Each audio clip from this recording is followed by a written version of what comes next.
Kakak harap semuanya sehat terus ya, selalu bersuka cita, selalu happy dimanapun adik-adik berada.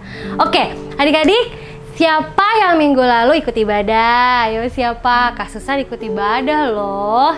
Nah, hari ini kita mau ibadah lagi, ibadah online. Adik-adik harus percaya ya, walaupun kita ibadahnya di rumah, tapi adik-adik harus percaya Tuhan Yesus ada di tengah-tengah kita. Jadi tidak mengurangi sukacita adik-adik ya, harus tetap fokus, harus tetap semangat beribadah untuk Tuhan. Oke, hari ini hari apa? Ayo, hari Minggu, tapi ada satu yang penting. Hari ini hari apa? Hari ini hari kebangkitan Tuhan Yesus, hari Paskah.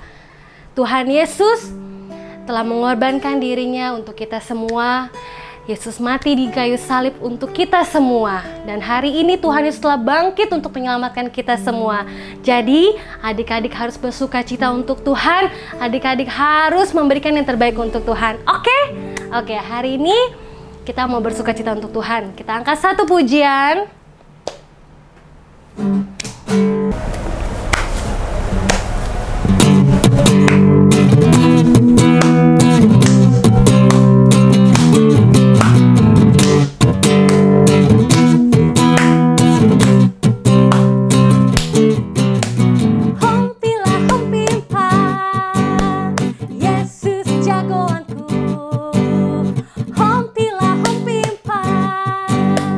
Yesus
lagu baru. Adik-adik, kita belajar sama-sama ya. Ikutin Kak Susan nyanyi sama ikutin gerakan Kak Susan. Oke? Kita mulai dari Yesusnya.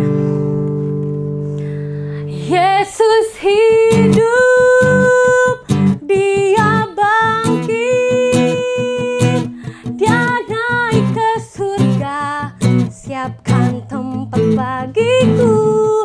Yesus hidup, Dia bangkit, maut telah dipatahkan, kita jadi lebih dari pemenang. Haleluya. Kita ulang dari awalnya.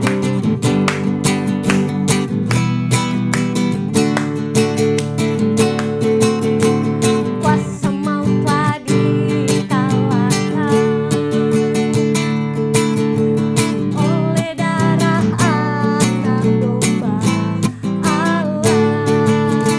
Semua musuh telah ditaklukkan oleh kebangkitan Tuhan kita. Yesus hidup, Yesus hidup, Dia bangkit, Dia naik ke surga, siapkan tempat bagiku. Yesus hidup, Dia bangkit, maut telah dikalahkan, kita jadi lebih dari pemenang. Yesus hidup, Dia bangkit, Dia naik ke surga, siapkan tempat bagiku. Yesus hidup, Dia bangkit, maut telah dipatahkan, kita jadi lebih dari pemenang. Kita jadi lebih dari pemenang. Kita jadi lebih dari pemenang.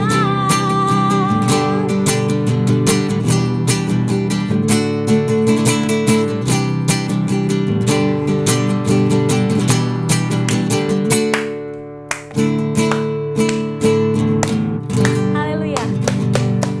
Shalom, selamat siang adik-adik yang diberkati Tuhan. Tadi kita sudah memuji dan memuliakan nama Tuhan. Sekarang saatnya kita akan mendengarkan sebagian dari cerita firman Tuhan. Cerita firman Tuhan hari ini diambil dari Markus 14 sampai 16. Nah, coba adik-adik, ada salah satu murid Tuhan Yesus yang mau menceritakan dari pengalamannya. Namanya Pak Petrus. Coba kita dengarkan ya. Tidak, Tuhan, kamu jangan mati, Tuhan. Tahukah kalian apa yang terjadi dengan guruku? Apa? Kalian tidak tahu? Baiklah, aku ceritakan. Jadi, ceritanya itu begini. Aku bersama teman-temanku, kami sedang makan bersama dengan Yesus. Lalu, Yesus bilang padaku bahwa aku akan menyangkal dia 3 kali. 3 kali? Katanya aku akan menyangkal dia 3 kali sebelum ayam berkokok. Tapi aku bilang, Tuhan, biarpun mereka semua tergoncang imannya, aku tidak. Sekalipun aku harus mati bersama-sama dengan Engkau, aku takkan menyangkal Engkau. Aku bilang gitu sama Tuhan. Lalu Tuhan Yesus mengajak kami semua pergi. Aku, Yakobus, dan Yohanes, Tuhan mengajak kami pergi ke Taman Getsemani. Di sana Tuhan berdoa. Kami pun disuruh berdoa. Tapi Tuhan Yesus berdoanya di sebelah sana, sedangkan kami disuruh berjaga-jaga di sebelah sini sambil berdoa. Tapi tahu nggak? Ternyata aku ngantuk banget. Mataku berat, aku ngantuk. Jadi waktu Tuhan Yesus menyuruh aku untuk berdoa dan berjaga-jaga, aku malah tidur. Bukan cuman aku, Yakobus dan Yohanes juga begitu. Kita semua tidur. ketika Tuhan Yesus datang, ternyata dia menemui kami. Kami telah tertidur. Setelah itu Tuhan pergi lagi. Tuhan pergi untuk berdoa lagi. Waktu Tuhan berdoa, kami masih ngantuk. Karena kami udah gak tahan. Jadi kami tidur lagi. Setelah itu Tuhan datang lagi untuk kedua kalinya kepada kami. Tuhan bilang, "Kenapa kalian tidak berjaga-jaga? Tidak bisakah kalian berjaga 1 jam saja?" katanya. Ternyata setelah itu Tuhan masih menyuruh kami berdoa. Tuhan kembali lagi berdoa. Dan kami pun ditinggal. 3 kali Tuhan kembali berdoa. Ternyata kami tidur. Dia mendapati kami tidur. Nah, tapi setelah itu Tuhan bilang, "Sudah waktunya." Saya nggak ngerti apa artinya sudah waktunya. Tiba-tiba pada saat itu banyak orang datang, para imam-imam, dan bahkan ada salah satu dari kami, namanya Yudas Iskariot. Yudas Iskariot ini, dia juga dari 12 murid Tuhan Yesus. Dia bersama-sama selalu dengan Tuhan Yesus. Bahkan di saat perjamuan kemarin, dia juga hadir. Nah, pada saat itu, orang-orang pada nanya, "Mana Tuhan Yesus?" Tiba-tiba Yudas Iskariot datang. Dia mencium Tuhan Yesus dan dia bilang, "Salam, Rabi," katanya. Tuhan Yesus bilang sama dia, "Engkau menyerahkan anak manusia dengan ciuman." Wah, setelah itu Tuhan Yesus ditangkap dan dia dibawa pergi. Sewaktu dia dibawa pergi, aku mengikuti. Tapi aku takut. Aku mengikuti dia pelan-pelan dari jauh. Kalau Tuhan Yesus ada di sebelah sana, aku dari sini, di belakang-belakang orang. Aku ngintip-ngintip. Wah, itu ada Tuhan Yesus.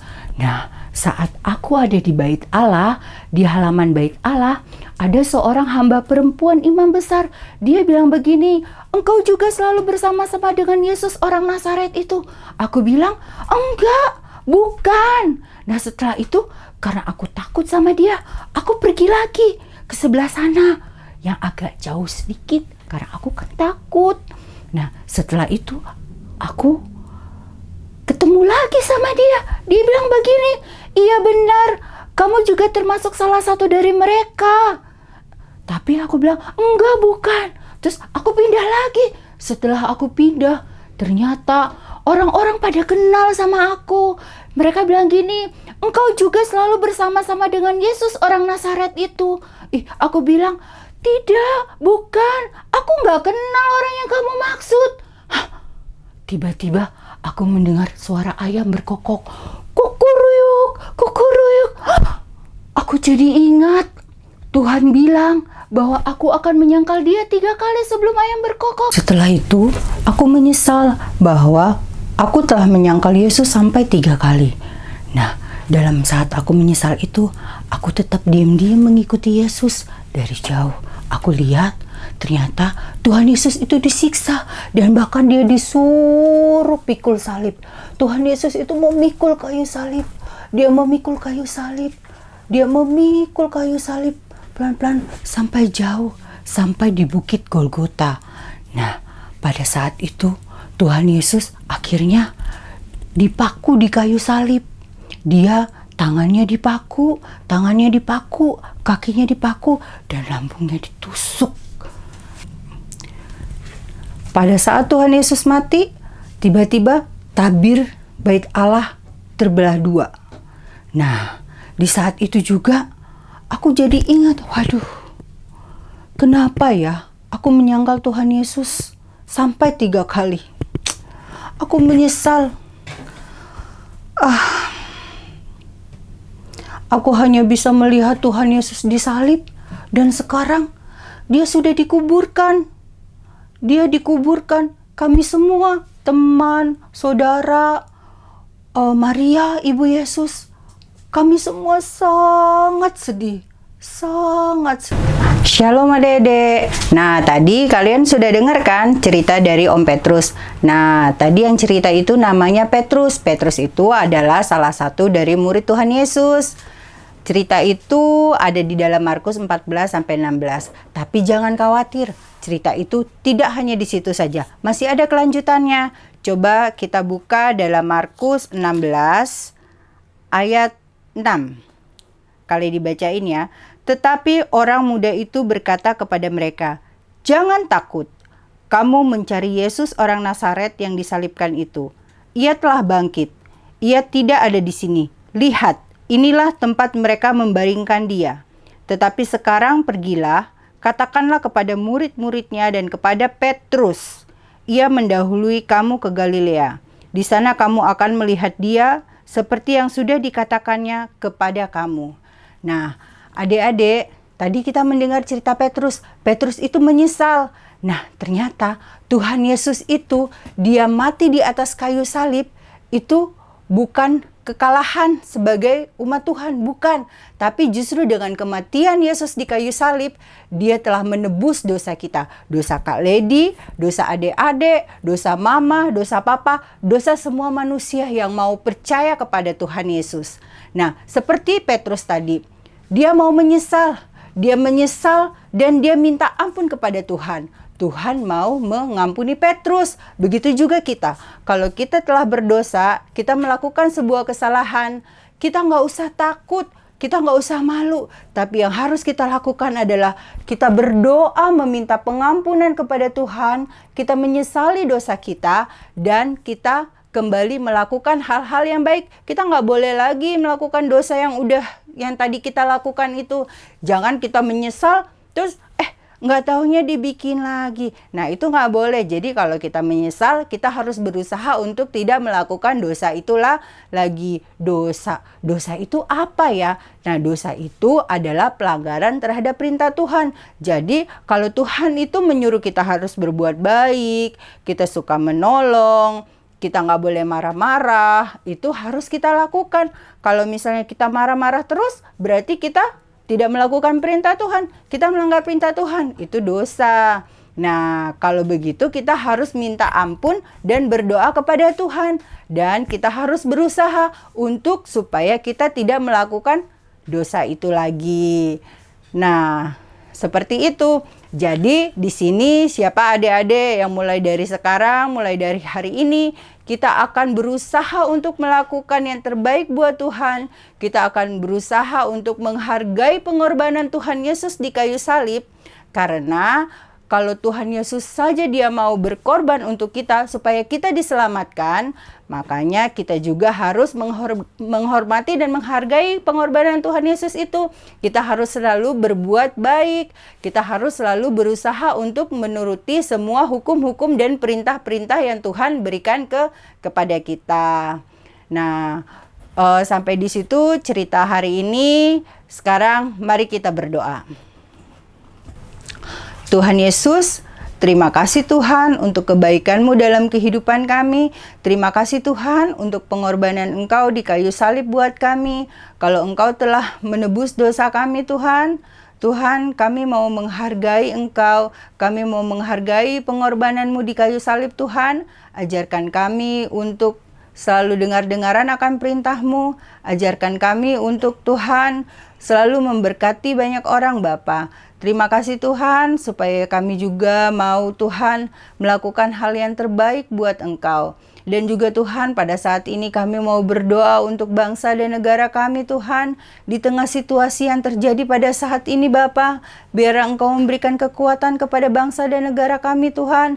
Dari Tuhan, pemerintahan-pemerintahan kami, dari yang teratas sampai yang terbawah Bapa, biarlah Engkau yang menolong kami Tuhan. Engkau yang memberi kekuatan Bapa, Engkau memberi hikmat, akal budi, dan marifat Tuhan untuk para pemimpin kami Tuhan. Supaya di tengah-tengah wabah yang ada Tuhan, kami boleh tetap Tuhan setia kepada Engkau, dan kami boleh tetap berharap kepada Engkau Tuhan. Dan terlebih lagi Tuhan, supaya kami berdoa supaya wabah ini cepat berlalu Bapa, sehingga kami boleh berkumpul bersama-sama lagi, kami boleh memuliakan dan memuji nama-Mu Tuhan. Di tempat kami Tuhan biasa memuji dan memuliakan nama Engkau. Terima kasih Tuhan, kami mau menyerahkan seluruh kehidupan kami ke dalam nama Tuhan Yesus. Haleluya, amin. Nah, shalom adik-adik. Tadi kita sudah mendengarkan sebagian dari cerita firman Tuhan. Kali ini Kak Lady mau ngajak kita untuk bereksperimen sambil mengingat-ingat apa cerita firman Tuhan tadi. Nah, kali ini Kak Lady punya gelas kosong.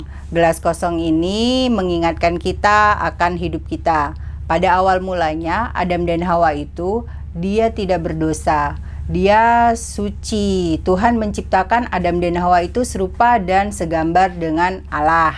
Lalu iblis membujuk Hawa. Nah, di sini Kak Lady punya minuman berwarna. Nah, minuman berwarna ini Kak Lady ibaratkan atau Kak Lady mengingatkan Kak Lady bahwa ini adalah dosa. Nah, ketika iblis membujuk Hawa untuk melakukan dosa, Hawa itu mulai melakukan dosa. Dia melanggar perintah Allah. Nah, Hawa melakukan dosa dan manusia melakukan dosa. Manusianya yang lain lagi melakukan dosa. Semakin hari dosa semakin bertambah, semakin bertambah, semakin bertambah, dan semakin bertambah. Nah, semua orang ternyata sudah berdosa. Semua orang telah kehilangan kemuliaan Allah. Karena itu, dosa telah memisahkan manusia dengan Allah. Manusia yang tadinya itu bisa berhubungan dengan Allah, akhirnya hubungan manusia dengan Allah terputus karena dosa. Tapi jangan khawatir, ternyata Tuhan Yesus mati di kayu salib. Nah, ini cairan ini mengingatkan Kak Lady akan kasih Tuhan Yesus. Nah, Tuhan Yesus mati di kayu salib untuk menebus dosa kita. Nah, kita yang sudah berdosa itu, Tuhan Yesus rela mengorbankan dirinya. Dia rela mengorbankan dirinya buat kita supaya kita itu boleh kembali lagi bisa berhubungan dengan Bapa. Nah, ternyata ini Kak Lady pakai cairan pemutih. Nah, ternyata kuasa darah Tuhan Yesus mampu menyucikan dosa kita. Nah, yang tadinya kita berdosa, kita menjadi bisa pulih lagi hubungan kita dengan Tuhan, menjadi pulih lagi hubungan kita dengan Bapa karena pengorbanan Tuhan Yesus di kayu salib. Tapi kita harus ingat bahwa Tuhan Yesus bukan hanya mati di kayu salib, tapi Dia telah bangkit. Hari ini Tuhan telah bangkit. Tuhan telah menebus kita. Tuhan telah membawa kita supaya kita bisa dekat lagi dengan Allah Bapa. Oke adik-adik, sekarang waktunya kita menghafal ayat hafalan. Kak Susan akan membagikan ayat hafalan. Nah, kali ini ayat hafalannya lagu-lagu dan gerakan. Jadi adik-adik harus menghafal lagunya dan gerakannya ya. Oke, ikutin Kak Susan ya.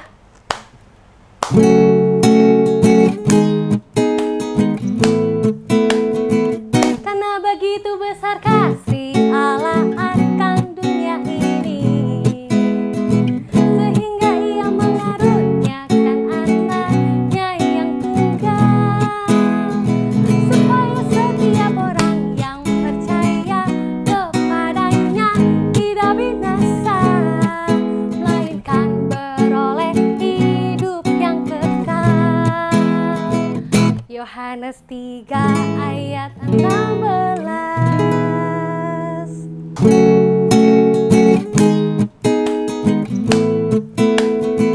Karena begitu besar kasih Allah akan dunia ini, sehingga Ia mengaruniakan anaknya yang tunggal, supaya setiap orang yang percaya kepadanya tidak binasa, melainkan beroleh hidup yang kekal. Yohanes 3 ayat 16.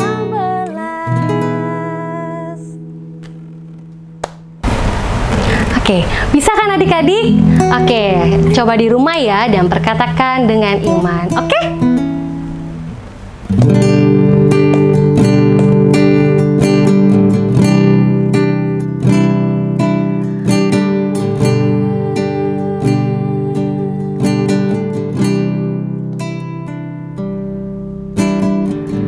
Telah kulihat bukti kasih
Adik, kita kali ini mau buat prakarya dengan kertas origami. Atau kalau nggak punya, bisa pakai kertas apa aja yang bentuknya seperti ini. Nah, kita mau buat pembatas buku dan pola salib. Nah, pertama-tama kali diajarin dulu untuk membuat pembatas buku. Pertama-tama kertas ini kita lipat dua. Menjadi seperti ini, lalu kita lipat dua lagi.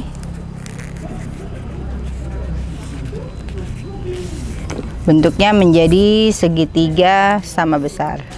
Ya, tadi lipat dua, ini lipat dua lagi. Setelah itu, udah lipatannya kita buka lagi. Lalu kita membuat lipatan ke atas. Menjadi seperti ini. Nah, setelah itu kita lipat lagi yang di sampingnya. Kita lipat. Sebelahnya juga kita lakukan hal yang sama.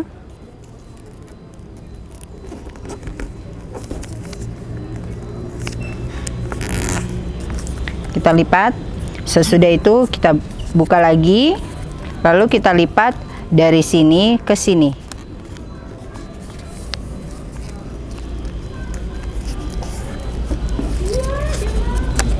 Kita lipat dari sini ke sini. Ini yang tadi sudah dibuka. Kita lipat lagi.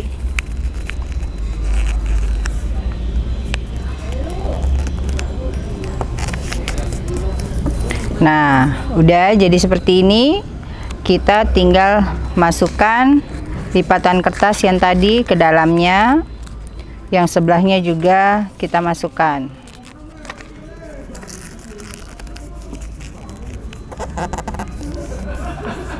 Nah, sudah jadi seperti ini. Kalau sudah jadi, ini kita lipat dua. Lalu kita gunting sedikit. Guntingnya begini supaya nanti akan menjadi bentuk hati. Di sininya boleh digunting sedikit juga biar cantik. Nah, jadinya seperti ini ya. Kalau kurang rapi kita rapikan. Nah, sudah jadi. Nah, ini bisa dipakai untuk pembatas buku. Kita tinggal masukkan. Jadi, kalau misalnya kita lupa, kita sudah baca sampai mana ya? Bisa jadi sebagai pembatas buku. Yang kedua, kita mau buat pola salib. Caranya adalah kita bagi ini, kita lipat seperti ini, kurang lebih kita sisakan segini, kira-kira menjadi 3 bagian ya. Nah, setelah itu kita lipat dua lagi sama besar menjadi seperti ini. Tadi dari seperti ini kita lipat dua menjadi seperti ini. Nah, setelah itu kita lipat ke dalam. Kita buka, lipat ke dalam. Kita lipat ke dalam menjadi seperti ini ya. Setelah itu kita tutup. Bentuknya menjadi seperti ini.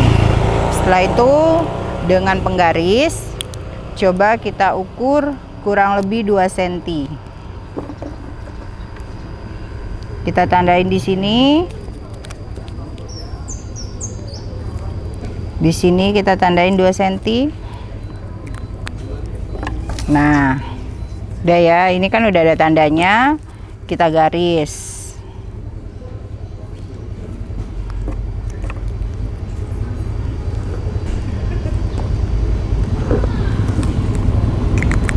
Sudah kita garis. Di sini ada tanda hasil garisan kita. Nah, tanda ini, tanda yang sudah kita garis tadi, kita potong.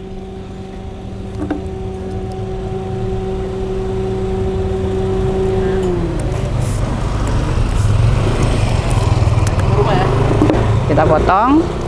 Nah, ada tandanya seperti ini. Ini ada kelebihannya ya. Nah, kita samain, kita ratain, kita potong dengan yang ini.